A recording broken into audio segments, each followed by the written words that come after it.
Chinese Communist Party dictator Xi Jinping meeting with Mr. 10% today, and then on to that trade conference in San Francisco.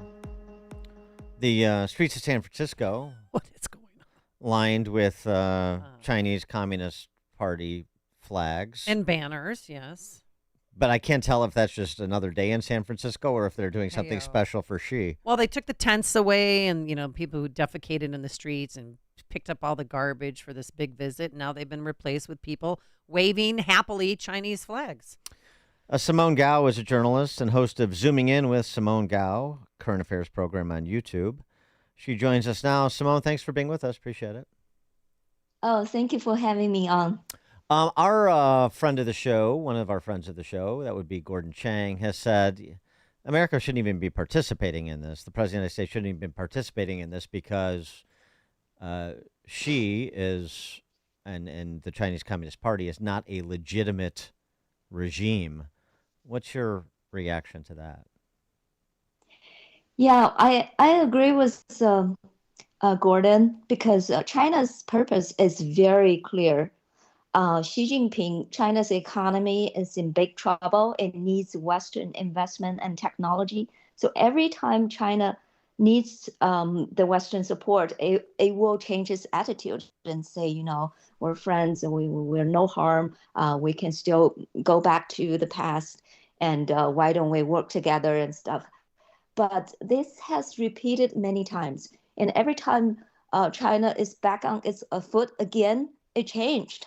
So the U.S. should learn its lesson and should not let China have this opportunity and talk to hundreds of CEOs and try to, broaden this relationship, not just with the government, but with business as well. So it has, it will gain power over the U.S. government. So I think this is not a smart move. Well, wait, it needs Western investment. I mean, the reports are that, if you believe them, and that's, I guess, the question, that the Chinese economy grew at twice the rate of the U.S. economy this year. Twice? Wow. I don't know what report is that, but I have never heard that. China's economy is in big, big trouble.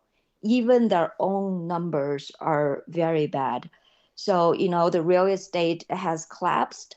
Manufacturing export is collapsing. Local debt is mounting to the point that you can't even pay, the government workers. And youth unemployment is extremely high, and people refuse to buy, invest, and even have children. So China has no other ways to get back on its feet on its own. It badly and urgently needs Western investment and technology. That's what I was going to ask you about, the youth unemployment rate. What do you think it's at, and what source are you believing? Well, China said it's 10%, but nobody believes that. So, we don't have the actual numbers, but some estimate says it's as high as 40%. And so, what, if anything, should not if anything, what should the President Biden, what should he be saying to President Xi, in your view? What, if anything, do you think is possible to extract from Xi? I don't think he can extract much from Xi because Xi's main purpose is not Biden, it's those CEOs. So she wants the Americans to say we oppose Taiwan independence, which the Americans have said no. We're going to stick to the official stance, which is we do not support Taiwan independence.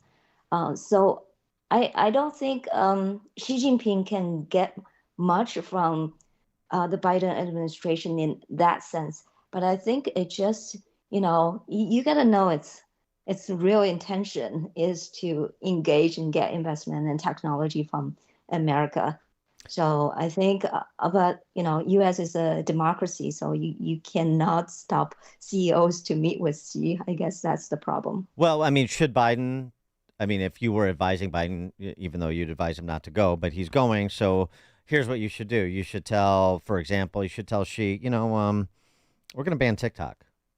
Mm, Or we're gonna use the same version of we're gonna allow the same version of TikTok here that you use in China because we know there are two different versions. We're going to expand investment restrictions on yeah. American portfolio investments, for example. Tell him the things that we're going to do in response to what we know are bad faith uh, uh, efforts underway by your regime. Yeah, exactly. I totally agree. He should have said those things to Xi Jinping. And So, go ahead. mhm. No, go ahead. Yeah, so Xi Jinping doesn't have a big, Xi Jinping needs this show to demonstrate to the people in China that I'm still in power. The Americans treat me with respect, and people welcome me. The Americans don't realize this, but this image is extremely important for Xi to sustain its authority position in China, and that's how he rules. If he can get a 1.3, I mean, now it's low before, I mean, low, I mean, it's now 1.3 billion people. But if he can get the Chinese people to support him, he doesn't care about the foreign powers. If I get my housing order, I don't care uh, if America doesn't like me. Uh, So I think, well, is there mhm. is there any reason to believe that Xi's grip on power is loosening? Yeah, it is. There are a few signs. First of all, if you look at China's economy, before the CCP, the Chinese Communist Party's policy arsenals have been very, very effective.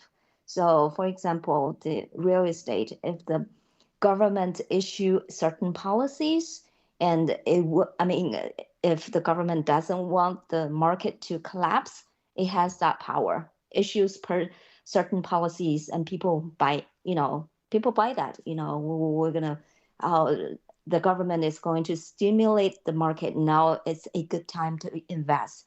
But now those policy arsenals are stopping to be effective. So no matter how much money the Chinese government put in the system, people are stop people stopped buying, investing, and even have children. So that's one big sign that the Chinese Communist Party is losing power. It just the policy arsenals are ineffective. Another thing, another way is, I think the extreme overhaul of military top leaders and all those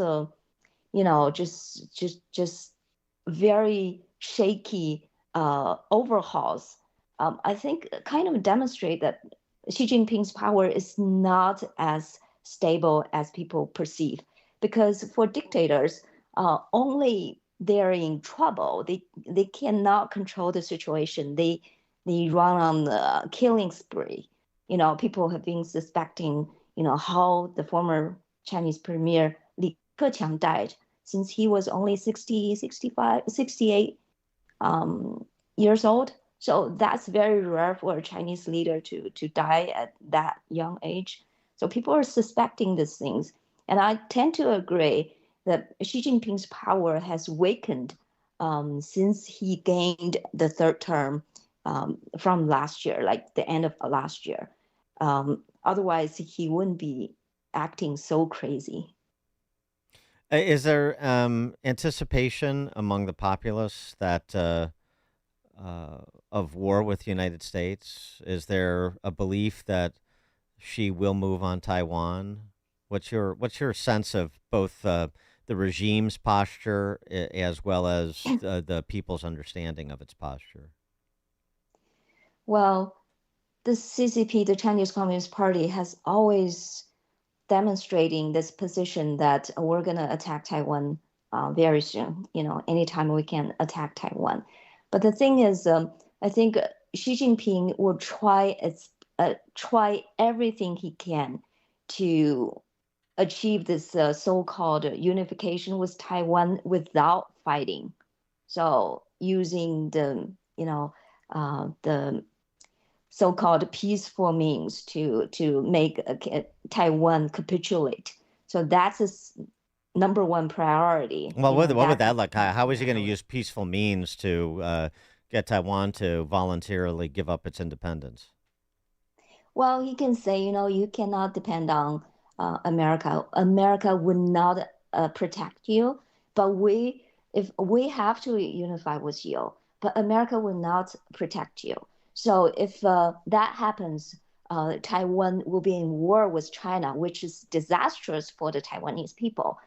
And it's Taiwanese public opinion now is very much leaning towards avoiding war, which is utilized by the CCP heavily. So it's just put up this propaganda of, unless you capitulate, you unite with us, you're going to be big trouble.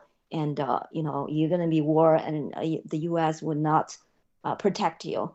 And it also will try to help a pro-CCP party to win the next Taiwan presidential election. In that way, that party might be saying, it's good if we unite with China. Simone Gao is a journalist and host of Zooming In with Simone Gao, a current affairs program on YouTube. Simone, thanks for joining us. Appreciate it. You're welcome. Thank you. Thank you. And she joined us on our turnkey.pro answer line. You're listening to Chicago's Morning Answer with Dan Proft and Amy Jacobson on AM 560. The Answer. You want a killer Black Friday deal? How about a free Moto G 5G phone from Pure Talk? No gimmicks, no trade-in necessary. Just sign up for Pure Talk's unlimited talk, unlimited text, and 15 gig data plan for just $35 a month. And get the Moto G 5G phone for free. But you need to move fast. These phones may be gone by the end of the month. If your current phone is on life support, upgrade for free with Pure Talk. Enjoy 2-day battery life, a quad pixel camera, and a whole lot more. Just dial #250 and say the keywords